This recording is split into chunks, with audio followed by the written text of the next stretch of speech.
এবারে শাড়ি দিয়ে তৈরি কোনো ড্রেস নয়, এবার বেশ কিছুদিন পর চলে এলাম একটি ব্লাউজের কাজ নিয়ে। তো এইটি ছিল একটি প্রিন্সেস কাট ব্লাউজ আর প্যাডেড ব্লাউজ। বেনারসি শাড়ি ছিল আর শাড়িটা আর ব্লাউজটা দুটোই নিয়ে বসেছি তোমাদের দেখাবো জন্য। তো এখানে শাড়িটার প্রিন্টটা খুব সুন্দর ছিল আর কালারটা ছিল দুধে আলতা কালার বলেন এই কালারটাকে। তো কালারটা কিন্তু খুব মিষ্টি ছিল আর সাথে কয়েকটা ছোট ছোট টিপসও তোমাদের সাথে এখানে আমি শেয়ার করব।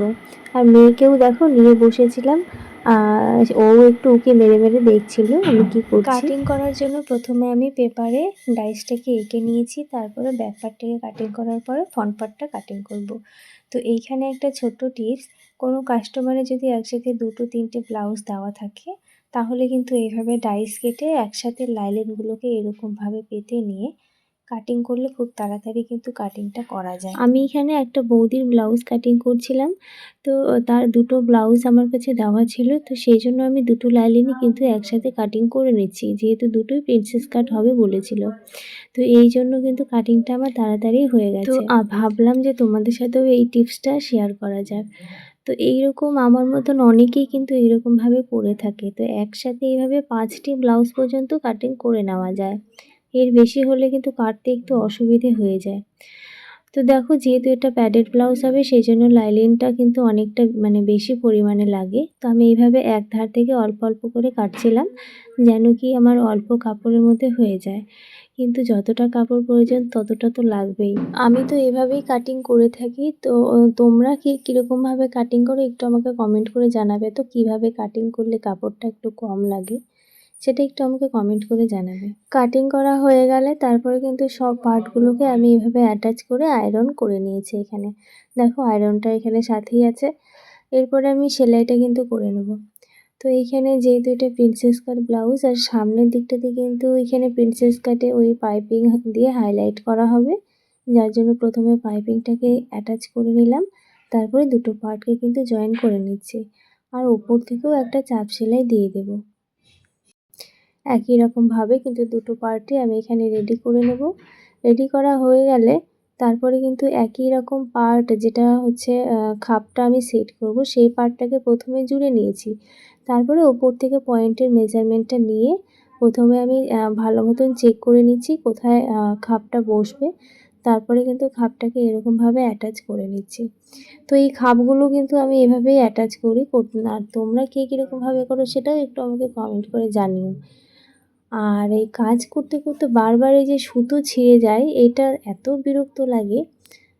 সুতো বারবার পরাতে গিয়ে না অনেকটা টাইম চলে যায়। তারপরে দেখো মেইন পার্ট আর হচ্ছে প্যাডের পার্টটাকে নিয়ে কিন্তু আমি জুড়ে নিচ্ছি। জুড়ে নেওয়ার পরে নর্মাল যেভাবে ব্লাউজটা সেলাই হয় ঠিক একই রকমভাবে কিন্তু এখানে সেলাইটা হবে। তো এইরকম করে আমি দুটো পার্টকেই কিন্তু রেডি করে নেব। করে নেওয়ার পরে এখানে শোল্ডার জয়েন করে নিচ্ছি।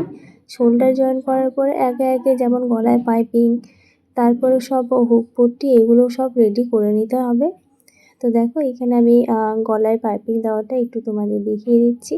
তো এর আগে আমি অনেক কয়বার কিন্তু এই যে পাইপিং অ্যাটাচ করা, খাপ অ্যাটাচ করা এগুলো কিন্তু শেয়ার করেছি। তবুও ভাবলাম যে বেশ কিছুদিন ধরে এই ধরনের ভিডিও আমি আপলোড করিনি, তো আরেকটা এরকম ভিডিও দেওয়া যায়।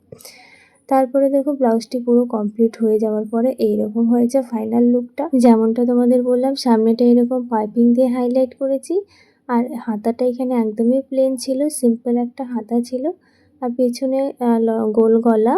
আর স্লিভটা দেখো এখানটায় পাইপিং দিয়েছি স্লিভের মধ্যেও, আর লটকনটা এখানে 4টে করে ফুল করে দিয়েছি। একদমই সিম্পলের মধ্যে ব্লাউজটি ছিল, খুব সুন্দর কালার। আর কোমরেও এখানে বর্ডারটাকে ইউজ করেছি, কোমরে বর্ডার ইউজ করেছি আর হাতাতে অল্প অল্প করে বর্ডার দিয়েছি। বর্ডারটা এক সাইডে ছিল ব্লাউজ পিসের, সেই জন্য কিন্তু একটু কমই হয়েছে। সুন্দর এই শাড়িটার সাথে কিন্তু এইরকম একটা সিম্পল ব্লাউজই মানায়, বেশি হেভি ব্লাউজ করলে কিন্তু এখানে একদম ভালো লাগতো না।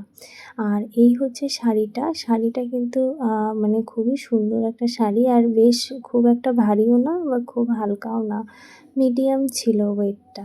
এটা ছিল ভেতরের অংশটা আর এটা ছিল আঁচলের দিকটা। আঁচল বডির পার্টের অংশটা, আর আঁচলটা কিন্তু ভেতরে এখানে দেওয়া আছে, সেটা আর খুলে তোমাদের দেখালাম না। তো এই শাড়ি আর ব্লাউজের সেটটি তোমাদের কেমন লেগেছে সেটা আমাকে অবশ্যই কিন্তু কমেন্ট করে জানাবে। আর এই রকম ভিডিও তোমাদের ভালো লাগছে কিনা সেটাও একটু কমেন্ট করে জানাবে।